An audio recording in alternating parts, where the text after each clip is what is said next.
Welcome to the OMG Tarot podcast. I'm your host, Lindsay, aka OMG Tarot. This week, we're talking about the Hermit. Why are we talking about the Hermit? Well, it was partially due to listener demand, but to back that up, it's due to a couple of mentions that I made in our previous episode, the one about the world. In it, there's a point where we run through a bunch of different archetypes that the Fool encounters in the major arcana. We talk about meeting his mother, his father, doing hard things like sticking his hand on a lion's face, and dressing up in big long robes with a staff and a lantern. That's a direct reference to the Hermit, and I just thought, well, this is probably the most detail I've given about any of these example major arcana cards in this short series of running through them. So perhaps it's time to expand on the robes and the staff and the lantern and all things that make the Hermit the Hermit. But I also talked a bit about the Empress, and specifically how when you reduce the numbers of the world, 2 plus 1, you get 3, which is the Empress, and it looked like a good opportunity to perhaps look at the similarities between the Empress and the world, and what are their relationships to each other within the tarot. So with 2 options there, I was like, I'm not that much of an overachiever to release 2 episodes in 1 week, so who's it gonna be? I threw it up on Instagram, and you guys were split. Half of you wanted the Empress, half of you wanted the Hermit. So I asked you to defend your choice, and convince me to do either the Hermit or the Empress next.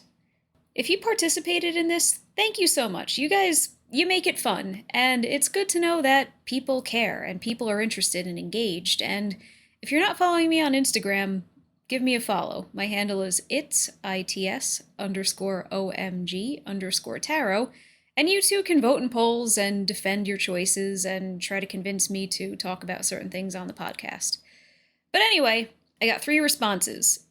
2 of them were for the Hermit, and 1 of them was for the Empress. So, since 66% of you who came out to defend your choice chose the Hermit, that's who we're talking about today. The Hermit is number 9 in the major arcana. When you look at the Hermit card, you see the figure of an old man who's wearing long, gray, draping robes. His head is bowed down and his eyes are closed, as if he's pensive. In his left hand, he's gripping a golden staff, and in his right hand, he's holding up a lantern that's got a 6-pointed star in it that's shining quite brightly. Down under his feet, it looks like he's standing at the very top of a mountain, stepping in some snow, and we see mountain peaks off in the background. And that's really it. This is another fairly stark card, kind of in a similar vein to Strength. And in fact, I think the Hermit is even starker than Strength. That doesn't mean he's devoid of symbolism, but you can read into this a focus and a lack of a lot of extraneous detail that can feel distracting or influence the interpretation in some way. When you look at this card, your eyes are likely drawn to the only 2 brightly colored things, the staff and the star that's in the lantern. That's by design. Think back to all the previous discussions we've had where we've talked about the symbolism of the right hand versus the left hand. When we look at the Hermit, we see that in his left hand he's gripping onto this tall staff that's just about as tall as he is. And then over in his right hand, he's holding up that lantern, and it's positioned in such a way that it looks like he's holding it out in front of him as if to light up the path that he's on. What can we read into these symbols? It's worth noting that they're both bright yellow, and this is in stark contrast to the rest of the card, which is all shades of gray and olive and white. We can read into this that from his left hand, that staff is providing the grounding and support, and most importantly, connection to the earth that the Hermit needs, because the left hand is the hand through which you receive things, and then the right hand is the hand from which you give things. And grounding and connection to earth are vital for this card because it's associated with the sign Virgo, which is an earth sign. And all of the earth signs are characterized by a sense of practicality and a groundedness. So the Hermit is a firmly grounded guy. He's not up in the air chasing any kind of pipe dreams. He knows what's in his best interest, and he's got his feet firmly planted on the ground. And let's talk a little bit more about that ground because he appears to be standing all the way up at the top of a mountain. The only water that we see indicated in this card is that snow at his feet. The hermit was willing to reach the top of the mountain.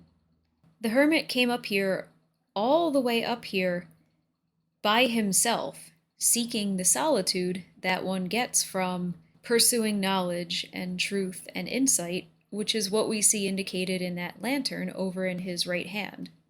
But I want to talk a little bit more about this element of solitude. Did the hermit have to go alone? Or could the hermit have scaled this mountain just as successfully with a team? I think the solitude is part of the point because that points again to focus and how the hermit is not distracted by anybody. The hermit had one singular goal and on his own decided, I'm going to pursue this myself. I'm not going to allow any third party opinions to influence what I'm perceiving or how I'm reflecting on what I'm doing. I'm just going to go all the way up to the summit and I'm going to reflect on what it took to get there. And from that reflection, I'm going to find wisdom and find a guiding light. Because that's what's over there in the hermit's lantern. The further up this mountain the hermit treks, the brighter that lantern goes, because that lantern is symbolizing his understanding and his wisdom, and with it being over in his right hand, we know this is something he's using as well. He's not simply acquiring it, but much like justice brought in that sense of nuance and balance and understanding the different factors at play, and then pushed out a righteous, logical ruling based on that, I think the hermit is pulling in his groundedness and his connection and rootedness in the climbing that he's doing and pushing out wisdom and the experiences that he's having and how he's transforming those experiences into knowledge and wisdom. He's also wearing a lot of clothes. Those are some heavy looking robes, and I think we can read into this that the hermit is protected and the hermit is kind of a bit guarded and a bit isolated from the rest of the world. Because unlike, let's think about some of the characters that are naked. There's the sun baby, whose lack of clothing can symbolize a lack of inhibition and a lack of any sort of restrictions. That baby is just free and has no secrets and nothing to hide. Then let's take a look at the star. She's naked too, and similarly, she's got nothing to hide. She's rejuvenated, and in coming back after the tower, you could read this as a sense of getting back to your more primal self and getting back to a more natural state in order to really retool things that best fit you rather than trying to make yourself fit some kind of preconceived box or preconstructed societal role. The hermit's not letting it all hang out. The hermit has things that he keeps close to his heart. He's got secrets. He's protected. And I think most importantly, he's insulated. I think one thing people automatically notice about the hermit is that this is an image that was used in a Led Zeppelin album. In fact, while the hermit was on the inside of the album's front cover had a picture that felt like an allusion to the Ten of Wands. Go take a look, go Google it, it's Led Zeppelin 4. I'm no expert on Led Zeppelin, but my understanding is that their guitarist, Jimmy Page, is a fan of tarot and other similar esoteric studies, so I think that's pretty cool. Maybe I'll listen to some more Led Zeppelin, because I'm really not super duper familiar with their work outside of, I guess, their more popular songs.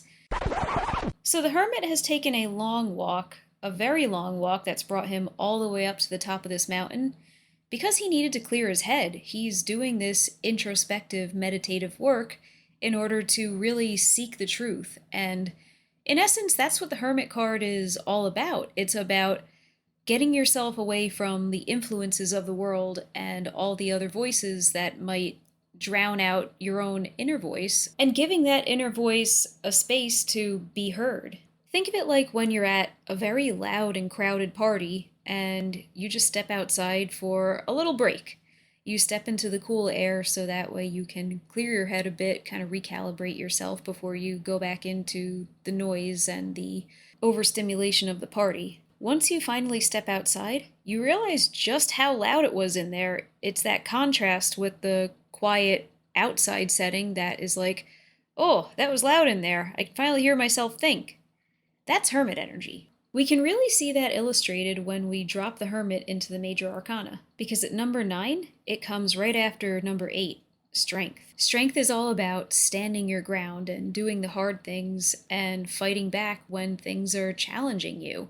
It's relying on your inner strength and reacting to the difficulties that you face, as we see illustrated in this young woman reacting to the lion. It's bold and in your face because it has to be. Persevering your way through difficulties kind of demands that you take up a lot of space and that you make yourself known.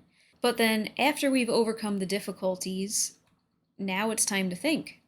Now it's time to cool down from that adrenaline rush and reflect on what just happened. What can you learn from how you reacted to the situation you found yourself in? Because in Strength, you were kind of fight or flight, but now you get to reflect and you get to look back on it. And as you look back on it, you might poke some holes in the official narrative and you might examine certain details more closely. Because remember, the Hermit is Virgo, and Virgo is the analyzer of the zodiac. They are the deconstructor. They're the detective. They're the one who, if you lie to them, they're going to figure it out. And it's going to be through their logical and deductive skills. Virgo's been paying attention the whole time. You can't gaslight a Virgo because they keep meticulous records.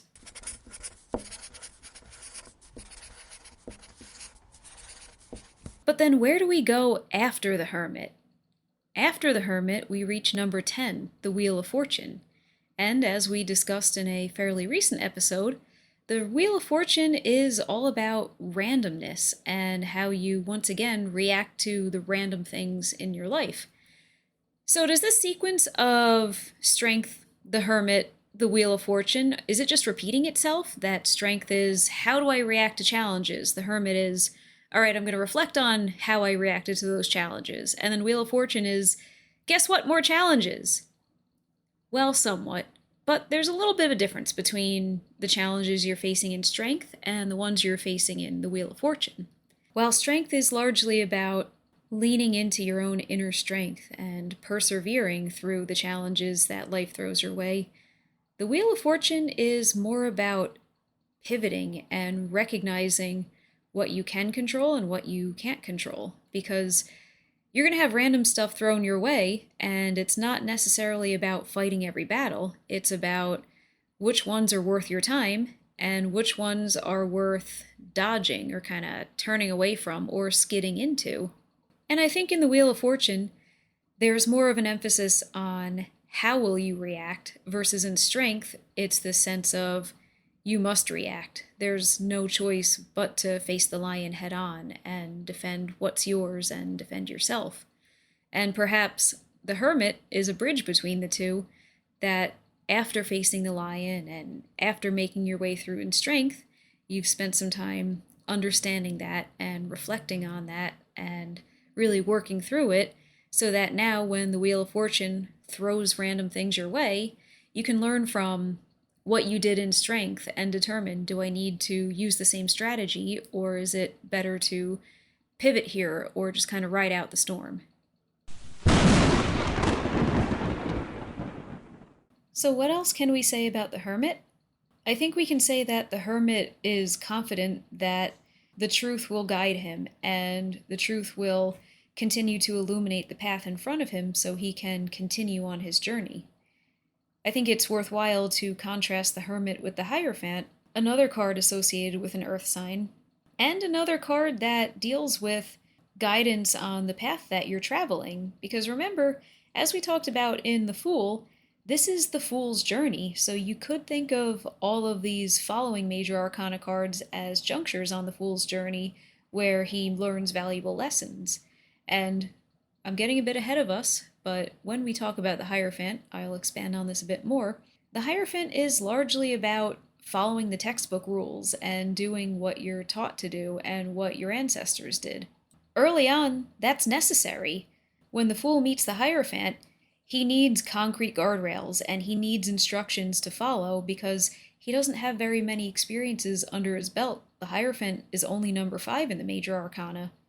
But by the time we encounter the Hermit, a lot more has happened. We've now passed the Hierophant, and we've passed the Lovers and the Chariot and Strength, and through all of those hands-on experiences, we're able to figure out the next chapter of the journey on our own. We don't need such explicit instruction.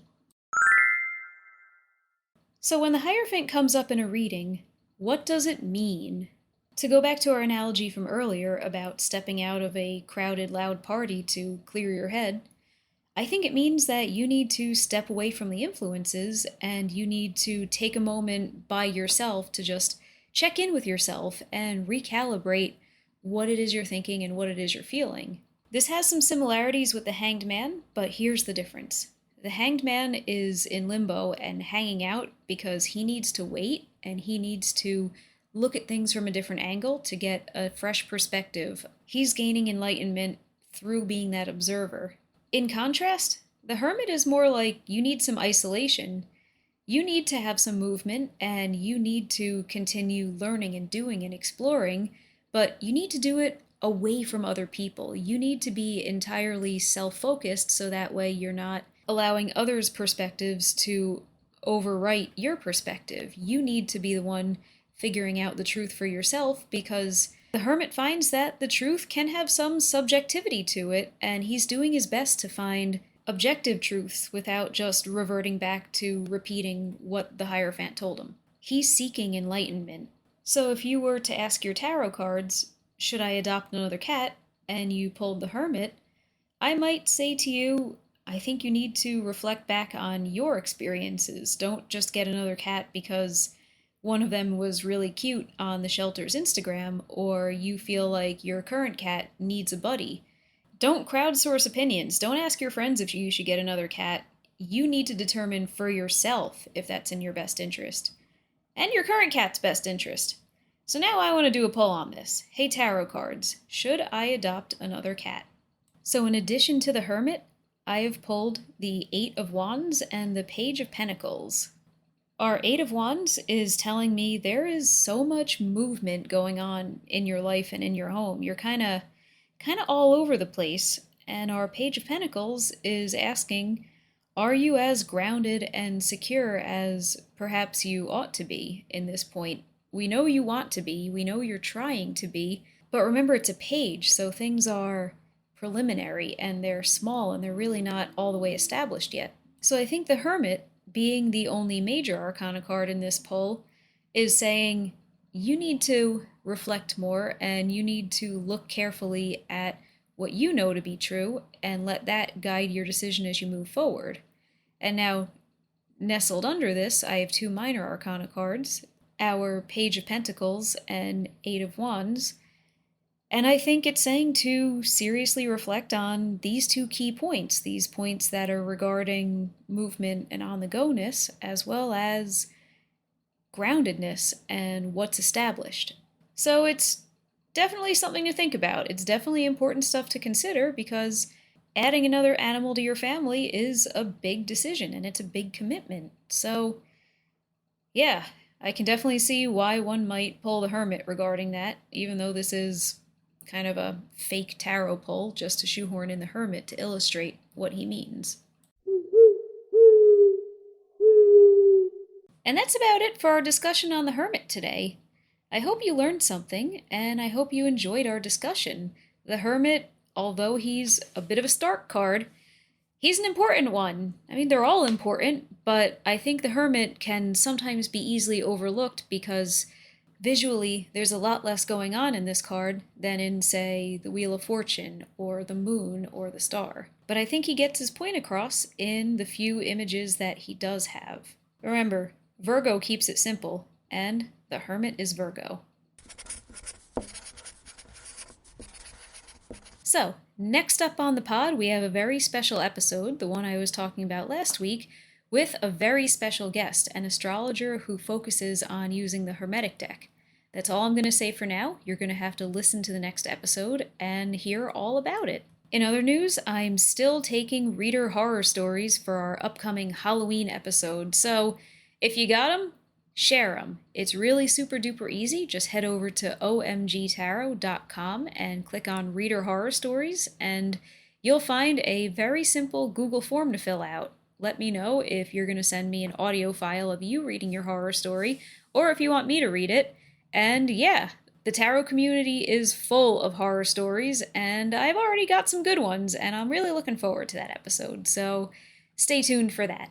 As always, you can reach out to me via my website or via Instagram, where my handle is its_omg_tarot.